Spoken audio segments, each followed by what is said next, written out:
አርዕስተ ዜና። መንግስት ያቋቋመው ካራ የተባለ የወሮበላ ቡድን በጭልጋ ወረዳ 6 ሰዎችን ገደለም። የዓለም የምግብ ድርጅት በለጋሽ ሀገራት እጅ ማጠር ምክንያት በኢትዮጵያ የሚደረገው ድጋፍ አደጋ ላይ መውደቁን ተናገረም። የምዕራብ ኦሞ ዞን በአካባቢው ተከስቶ ነበር በተባለ አባሰንጋ በሽታ የሰዎች ሕይወት ጠፍቷል መባሉን አስተባበለም። ሰላም ጤና ይስጥልን ውድ አድማጭ ተመልካቾቻችን፣ በመከታተል ላይ የምትገኙት ጃኖ ቅማንት ሚዲያ ነው። አርዕስቶችን በማስቀደም የሰዓቱን ዜናዎቻችን ጀምረናል። ወደ ዝርዝሩ እናልፋለን። አብራችሁ ቆዩ።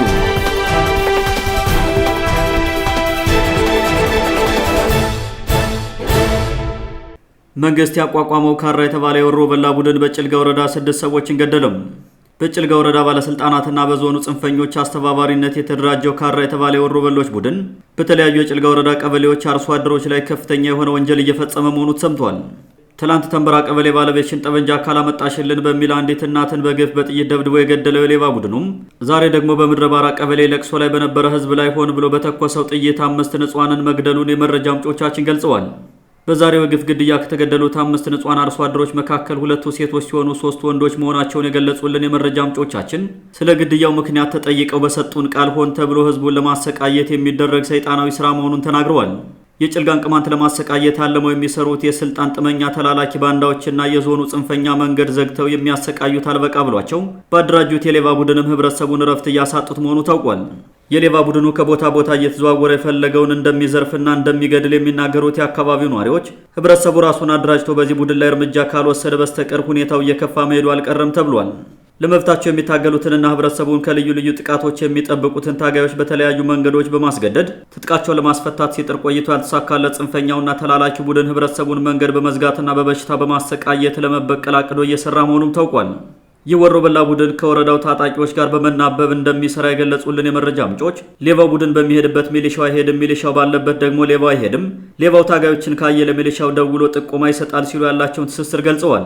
የሌባው ካራ ቡድን ገበሬው የታጠቀውን የግል መጠበቂያ መሳሪያ የቀማ የቡድን አባላቱን በማስታጠቅ ቁጥሩን ለማብዛት እየሰራ ሲሆን በዚህ ድርጊቱ የቅማንትን አርሶ አደር ራሱን የሚጠብቅበት መሳሪያ እንዳይኖረው በማድረግ ለጽንፈኛውና ተላላኪው ባለስልጣን ምቹ ሁኔታ ይፈጥራል ተብሏል።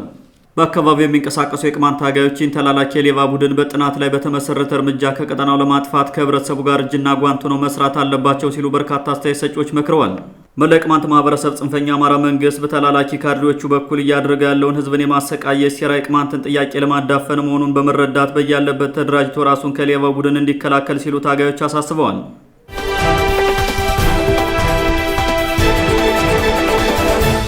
የዓለም የምግብ ድርጅት በለጋሽ ሀገራት እጅ ማጠር ምክንያት በኢትዮጵያ የሚደረገው ድጋፍ አደጋ ላይ መውደቁን ተናገረም። የዓለም የምግብ ድርጅት የተሰኘ የተባበሩት መንግስታት የድጋፍና የሰብአዊ ረድኤት ተቋም አሜሪካ የውጭ ድጋፍ በማቆሟ በገጠመው የአቅርቦት እጥረት ምክንያት በኢትዮጵያ የሚደረገው የሰብአዊ ረድኤት ክፉኛ አደጋ ላይ መውደቁን አሳውቋል። የትራምፕ አስተዳደር በወሰደ የፖሊሲ ለውጥ ምክንያት ዩኤስአይዲ የተሰኘውን ድርጅት ከማፍረስ ባሻገር በተባበሩት መንግስታት ስር ለሚሰራው የዓለም ምግብ ፕሮግራም ሲቀርብ የነበረው የአሜሪካ ድጋፍ እንዲቆም በመደረጉ ችግሩ እንደተፈጠረ WFP አሳውቋል። እንደ ተቋሙ ገለጻ ከሆነ በኢትዮጵያ ለሚገኙ 650 ሺህ ሰዎች ሲቀርብ የነበረው የሰብአዊ ረድኤት ሊቆም ስለሚችል ሁኔታው የከፋ አደጋ ይዞ ሊመጣ እንደሚችል ታውቋል።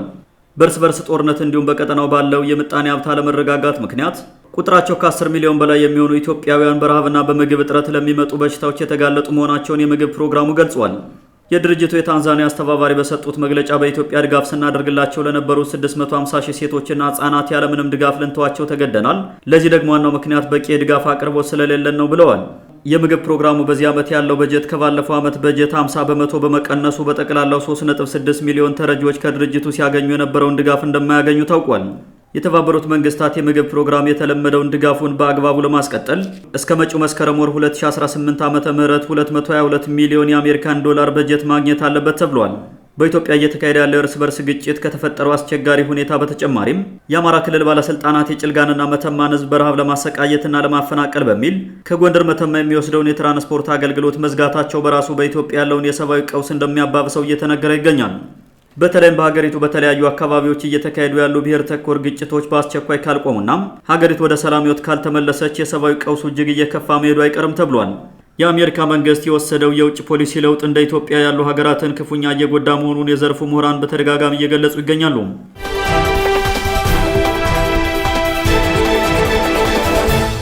የምዕራብ ኦሞ ዞን በአካባቢው ተከስቶ በነበረው የአባሰንጋ በሽታ የሰዎች ሕይወት ጠፍቷል መባሉን አስተባበለም። ባለፉት ወራት በደቡብ ምዕራብ ኢትዮጵያ ክልል የተለያዩ ዞኖች አባሰንጋ በሽታ ተከስቶ በርካታ የቀንድ ከብቶችን መግደሉን የአካባቢው ባለስልጣናት ያመኑ ሲሆን ወረሽኙ ከእንስሳት ወደ ሰው ተላልፎ ወደ 7 የሚጠጉት ሰዎች ሙተዋል መባሉን ግን አስተባብለዋል። በሽታው በተከሰተበት ምዕራብ ኦሞ ዞን ሱሪ በተባለ ወረዳ 7 ሰዎች ሕይወት መጥፋቱን የዞኑ አርብቶ አደር መምሪያ ኃላፊ ለጀርመን ራዲዮ ድምጽ መናገሩን ተከትሎም የዞኑ ጤና መምሪያ በዲደብሊው የተላለፈው መረጃ ስህተትና ያልተገመገመ ነው ሲል ክስ አቅርቧል። ሁለቱ ባለስልጣናት የሰጡትን እርስ በርሱ የሚጋጭ መረጃ የተመለከቱ ወገኖች በበኩላቸው ማህበረሰቡ እንስሳት በበሽታው ሲጠቁ በተለምዶ ከመሞታቸው በፊት ራሱ አርዶ የመብላት ልምድ ስላለው የሟቾች ቁጥር ከዚህ በላይ ሊሆን እንደሚችል ምንም ጥርጥር የለውም ብለዋል። በሱሪ ወረዳ በአባሰንጋ በሽታ የ7 ሰዎች ሕይወት ጠፍቷል ሲል የዞኑ አርብቶ አደር መምሪያ ኃላፊ አቶ በለጠ ግርማ የተናገረውን መረጃ ውሸት ነው ሲል ውድቅ ያደረገው የዞኑ ጤና መምሪያ ኃላፊ አቶ ሽማጅም በወረሽኙ የሞተ ሰውም የለም፣ በሽታውን ለመከላከል ጥረት እያደረግን ነው ብለዋል። የዞኑ አርብቶ አደር መምሪያ ኃላፊ የሰጠው መረጃ ትክክል ነው የሚሉ የአካባቢ የመረጃ ምንጮች በበኩላቸው የዞኑ ጤና መምሪያ መረጃው ለምን በኔ በኩል አላለፈም ወይም ታፍኖ መቅረት ነበረበት ብሎ ካልሆነ በስተቀር ማህበረሰቡ ከእንስሳት ጋር ባለው ጥብቅ ቁርኝት ምክንያት በወረሽኙ እየተጠቃ ነው ሲሉ ተናግረዋል። ከሳምንታት በፊት በቀንድ ከብቶች ላይ የተከሰተውን የአባሰንጋ ወረሽኝ ክትባትን ጨምሮ የተለያዩ አስፈላጊ እርምጃዎችን በመውሰድ አስቁመነዋል ሲሉ የነበሩት የደቡብ ምዕራብ ኢትዮጵያ ባለስልጣናት ዛሬ ላይ ተመልሰው በሽታው ሰዎችን ገድሏል አልገደለም በሚል ጭቅጭቅ ውስጥ ገብተዋል። የባለስልጣናቱ የተወዛገበ መረጃ ወረሽኙ እስካሁን እንዳልቆመና ከእንስሳት አልፎ በሰው ሕይወት ላይ ከፍተኛ ጉዳት እያደረሰ ስለመሆኑ ተጨባጭ ማሳያ ነው ተብሏል። በአባሰንጋ በሽታ የ7 ሰዎች ሕይወት ጠፍቷል ያሉት የዞኑ አርብቶ አደር መምሪያ ኃላፊና ይህን በመቃወም ሀሳብ የሰነዘሩት የዞኑ ጤና መምሪያ ኃላፊም በሽታውን ለመቆጣጠር ባለድርሻ አካላት የበኩላቸውን እየተወጡ ነው ሲሉ ባለፈው ባለቆቻቸው በኩል ወረሽኙ በቁጥጥር ስር ውሏል በሚል የተነገረውን መረጃ አፍርሰውታል። ውድ አድማጮቻችን ለዛሬ የነበሩ ዘገባዎችን ይመስሉ ነበር። መልካም ጊዜ።